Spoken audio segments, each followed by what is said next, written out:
ഉത്തരമരുൾ ചെയ്തു ഗംഗയും കടന്നവർ സത്വരം ചെന്നു മിഥുലപുരമകം പുകൂ. ഹായ് മുത്തശ്ശി. കുട്ടിയെ എന്താ നീന്താൻ. അയിനിപ്പ ഇവിടെ നീന്താൻ പറ്റിയിടം ഇന്നലെ എന്റെ അച്ഛൻ ചേർത്തേടാ, ഇവിടെ അല്ല.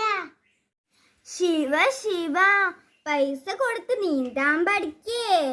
മുതൂത്ത് 2 പച്ച തേങ്ങയും വെച്ച് നീന്താൻ പറഞ്ഞു വിടും. അങ്ങനെയാ നിന്റെ അച്ഛനൊക്കെ നീന്താൻ പഠിച്ച്. ഇപ്പൊ മഴയില്ല, കുളമില്ല, പുഴയില്ല. എന്തൊരു കാലം തെറ്റിയ കാലം. ദാ ഉണ്ണിയുടെ അച്ഛൻ കാത്തിക്കണു, പോയിക്കോളൂ. മുത്തശ്ശി, ഞാൻ വന്നിട്ട് നീന്തന്റെ കഥ പറഞ്ഞേ. വേഗം വരൂട്ടോ, പറഞ്ഞുതരാം.